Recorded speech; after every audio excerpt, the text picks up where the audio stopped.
వస్తాయని చెప్పి బడ్జెట్లో పెట్టారు. అంటే పోయిన సంవత్సరం 22,000 కోట్లు వస్తాయంటే అందులో సగం కూడా రాలేదు. మళ్ళీ ఈసారి కూడా అంతే ఎక్కువ ఎస్టిమేట్ చేసి పెడుతున్నారు. అంటే ఇది కేవలం ప్రజల్ని మోసం చేయడమే. ఇంకొక మాట మేము అడుగుతా ఉన్నాం, మీరు ఇన్నిసార్లు ఢిల్లీకి పోయి వచ్చి ఇన్నిసార్లు ప్రధానమంత్రి గారితో మాట్లాడి ఎందుకు ఒక్కనాడు కూడా బీసీల గురించి మాట్లాడతలేరు? ఎందుకు ఒక్కనాడు కూడా పెండింగ్ ఉన్న బీసీ బిల్ గురించి మాట్లాడతలేరు? అఖిల పక్షాన్ని తీసుకెళ్తామన్న హామీ ఏమైంది? అంటే దేనికోసం పోతున్నారు మీరు అనేటటువంటి ప్రశ్న మాత్రం ఇలా తెలంగాణ ప్రజల్లో వస్తుందని ఈ సందర్భంగా చెప్తా ఉన్నాం. అట్లనే ఓవరాల్ గా బడ్జెట్ మేనేజ్మెంట్ గురించి చూసినట్టయితే చాలా చాలా వైరుధ్యాలు ఉన్నాయి. ఒకటి, రెవెన్యూ సర్ప్లస్ ని చాలా ఎక్కువగా వేసి చూపించినారు. 6,857 crores ఉందని చెప్పింది. లాస్ట్ టైం కూడా అట్లనే రెవెన్యూ సర్ప్లస్ మా దగ్గర 2,700 కోట్లు ఉందని చెప్తే చివరికి వచ్చి 591 కోట్లు మాత్రమే ఉంది.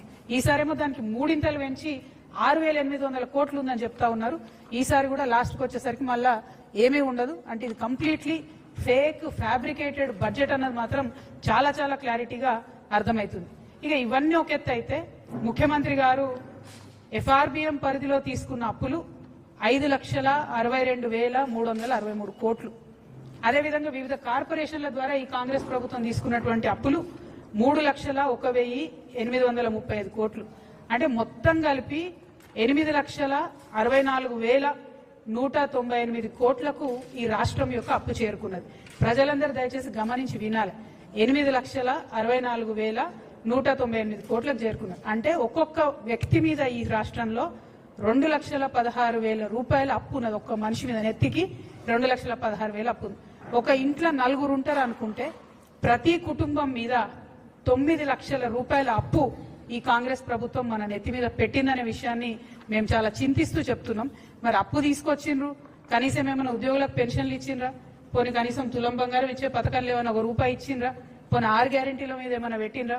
పోనీ స్కూటీలు, ముఖ్యమంత్రి గారు నిన్నగాక మొన్ననే చెప్పారు స్కూటీలు ఇస్తామని చెప్పి, కానీ బడ్జెట్లో మాత్రం కనీసం స్కూటీలు ఊసలేదు. అంటే ఈ ముఖ్యమంత్రి చెప్పేది ఉప ముఖ్యమంత్రి గారు బడ్జెట్లో పెడతలేరు అని అర్థం. మరి వాళ్ళిద్దరికి శృతి లేదు మతి లేని వ్యవహారమా, లేదా రాష్ట్రాన్ని ఎట్లా పరిపాలించాలో అర్థం కాని వ్యవహారమా, లేదా రాహుల్ గాంధీ గారు ఆడ కాన్స్టిట్యూషన్ పట్టుకొని ఫేకినట్టు ఇక్కడ బట్టి గారు అసెంబ్లీలో బడ్జెట్లో ఫేకినరా అన్న విషయం మాత్రం తెలంగాణ ప్రజలు ఆలోచించేటటువంటి సందర్భం. మీ అందరికీ తెలిసిన విషయమే. మరి ఉద్యోగాలకు సంబంధించి మేము డిమాండ్ చేస్తూ వచ్చినాం. ఖచ్చితంగా మీరు ఉద్యోగులకు సంబంధించి 2 లక్షల ఉద్యోగాలు ఇస్తామని చెప్పిండ్రు. వాటికి సంబంధించి డబ్బులు రిలీజ్ చేయండి, వాటికి సంబంధించి బడ్జెట్ పెట్టండి అని చెప్పినాం. కానీ రాష్ట్ర ప్రభుత్వం కనీసం దాని మీద శ్రద్ధ పెడతలేదు. సో ఈ రోజు ఒక సర్వే వచ్చిందండి. ఈ సర్వే పేరు స్టేట్ ఆఫ్ వర్కింగ్ ఇండియా. అంటే పని చేస్తున్నటువంటి వాళ్ళు, ఎంప్లాయిడ్ ఉన్నటువంటి వాళ్ళ పరిస్థితి కోసం దేశవ్యాప్తంగా అజీం ప్రేమ్జీ యూనివర్సిటీ చేసిన సర్వే.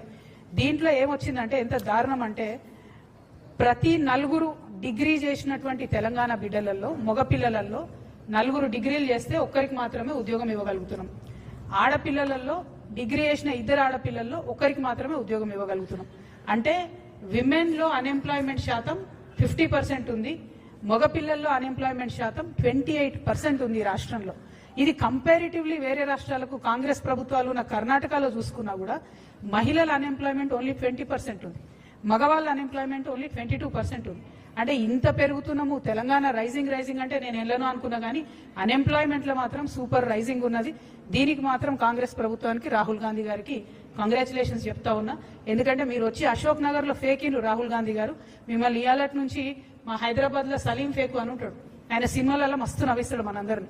హైదరాబాద్ స్లాంగ్ ని, హైదరాబాద్ ఫేకుని, ఆ కామెడీని ఆయన మొత్తం ఇండియా వైడ్ పాపులరైజ్ చేసింది. కానీ ఇయాలటి నుంచి మాత్రం మా తెలంగాణ అశోక్ నగర్కి వచ్చి ఫేకినందుకు రాహుల్ గాంధీ గారికి రాహుల్ ఫేకు అని నామకరణం చేస్తున్నాం మేము. కానీ మీరు మా సలీం ఫేకు గారికి సరిపోరు.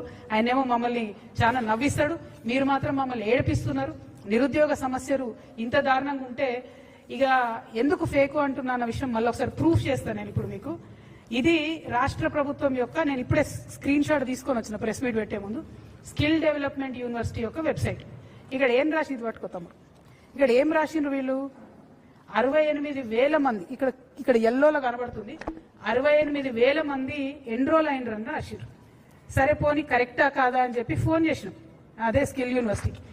వాళ్ళు చెప్తున్న లెక్కలేంది, 920 మంది మాత్రమే ఎన్రోల్ అయినరు అని యూనివర్సిటీ వాళ్ళు చెప్తున్నారు. వెబ్సైట్ లో ఈ బట్టి గారి ఫేకుడు ప్రచారం ఏంది అని అంటే, ఎందుకు బట్టి గారి పేరు చెప్తున్నా అంటే, ఈయన 3 పారాగ్రాఫ్లు చెప్పారు ఈరోజు బడ్జెట్ లో బట్టి గారు.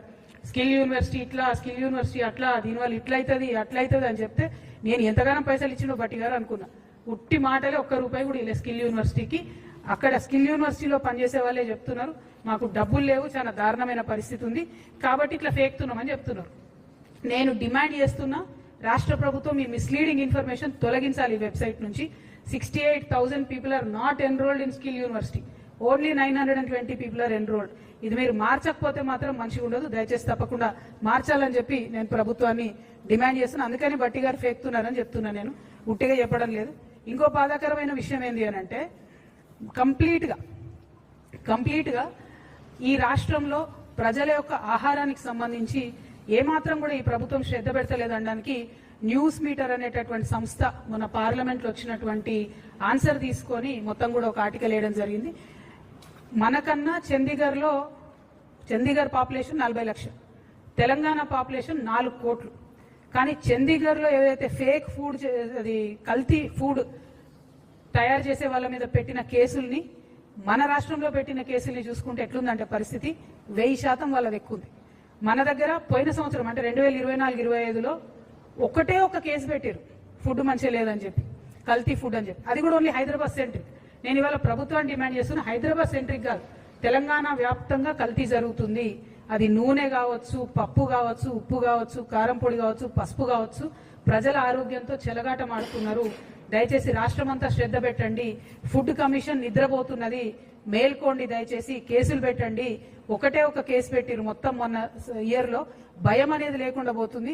ప్రజల ఆరోగ్యంతో చెలగాటం ఆడుతున్నారు కాబట్టి ఈ బడ్జెట్లో కూడా మరి మంచి ఆర్గానిక్ ఫార్మింగ్ కి సపోర్ట్ చేస్తామని ముందు చెప్పిర్రు, ఇప్పుడైతే చెప్పలేదు. అందుకని ఈ మధ్యలో ఈ విషయాన్ని కూడా నేను చెప్తా ఉన్నాను. ఇక దీంతో పాటు ఇంకొక విషయం కూడా చెప్పాలి. 1 కోటి మంది మహిళలను కోటీశ్వరులు చేస్తామని చెప్పి పదే ముఖ్యమంత్రి గారు చెప్తా ఉంటారు. అయితే ఆ సెర్ప్ వ్యవస్థలో, ఆ సెల్ఫ్ హెల్ప్ గ్రూప్స్ లో స్త్రీనిధి అనేటటువంటి ఒక ఆర్గనైజేషన్ కూడా ఉంటుంది. ఆ స్త్రీనిధి సపరేట్ గా మహిళల కోసం కోఆపరేటివ్ ఏర్పాటు చేసి 2011లో ఏర్పాటు చేశారు. అయితే అప్పటి నుండి ఇప్పటి వరకు ఈ స్త్రీనిధిని ఒక దయ్యం పట్టుకొని వెంటబడతా ఉన్నది. దాదాపుగా 14 years నుంచి ఒకటే ఒక వ్యక్తి, ఆయన పేరేంటిదంటే జి విద్యాసాగర్ రెడ్డి. ఈయన యాక్చువల్గా స్టేట్ ప్రాజెక్ట్ డైరెక్టర్ సెర్ప్కి జాయిన్ అయ్యాడు. కానీ ఆయనే సెల్ఫ్ డిక్లేర్డ్ మేనేజింగ్ డైరెక్టర్ అయిపోతాడు. ఆయన మేనేజింగ్ డైరెక్టర్గా 14 ఏళ్ల నుంచి కొనసాగుతుంది. 58 సంవత్సరాలు పైబడినటువంటి వ్యక్తిని కొనసాగించరాదని ఆర్బీఐ చెప్పినప్పటికీ కూడా ఆయన అట్లనే కొనసాగుతాడు. ఆయన ఎవరేమన్నారు. ఎందుకంటే ఎర్రవల్లి దయాకర్ రావు గారు అప్పుడు గ్రామీణ శాఖ మంత్రిగా ఉన్నప్పుడు, రూరల్ డెవలప్మెంట్ మినిస్టర్ ఉన్నప్పుడు డైరెక్ట్గా ఎర్రవల్లి గారి ట్రస్ట్కి సిఎస్ఆర్ ఫండ్స్, ఈ స్త్రీనిధి నుంచే సిఎస్ఆర్ ఫండ్స్ ఆయన ట్రాన్స్ఫర్ చేసి అప్పుడు బీఆర్ఎస్ గవర్నమెంట్లో మేనేజ్ చేసుకున్నాడు. ఇప్పుడు కాంగ్రెస్ గవర్నమెంట్లో కూడా అదే కొనసాగుతున్నది. కాంగ్రెస్ గవర్నమెంట్లో కూడా అందరూ ఉద్యోగులు పదే కంప్లైంట్ చేస్తే కూడా ఒక ఎంక్వైరీ కమిషన్ వేసారు. దాని పేరు ఏంటంటే జీవో నంబర్ 523 ఎంక్వైరీ కమిషన్ వేసారు. ఇంతవరకు ఆ ఎంక్వైరీ కమిషన్ ఏమైందంటే సీతక్క గారు మాట్లాడతలేరు. నిన్న కూడా సీతక్క గారు ఈ విద్యాసాగర్ రెడ్డి అనేటువంటి పక్కన కూర్చోబెట్టుకొని మేము మహిళలు కోటీశ్వర్లు చేస్తామంటే ఈయన మింగుతున్నాడు అమ్మ పైసలన్నీ, ఈయన ఇబ్బంది పెడుతున్నాడు. అట్లా కాదు, దయచేసి ఆ వ్యక్తిని మొదలు తొలగించండి. ఎందుకంటే ఈయన ఏం చేస్తున్నాడంటే ఆయన మొత్తం ప్యానల్ అందరినీ కూడా ఎగ్జిక్యూటివ్ డైరెక్టర్, ఈ డైరెక్టర్ అని చెప్పి లక్షలలో వాళ్ళకి జీతాలు ఇచ్చి ఎస్సీ, ఎస్టీ, బీసీ మహిళలందరినీ కూడా 737 మంది ఎంప్లాయీస్ ఉండే స్త్రీనిధిలో ఇప్పుడు 270 మంది మిగిలిరు. అందరినీ కూడా ఆయన తీసేసుకుంటూ వస్తున్నాడు. అన్ని రకాల రూల్స్ కూడా ఫ్లౌట్ అయిపోతా ఉన్నాయి. దీనికి ఖచ్చితంగా మీరు ఈ విద్యాసాగర్ రెడ్డి అనే వ్యక్తిని మీరు తొలగించాల్సిందే. ఆ స్త్రీనిధిలో జరుగుతున్నటువంటి అక్రమాలను ఖచ్చితంగా బయట పెట్టాల్సిందే. 523 జీవో ఎంక్వైరీ ఏమైందో కూడా సీతక్క గారు చెప్పాల్సిందే.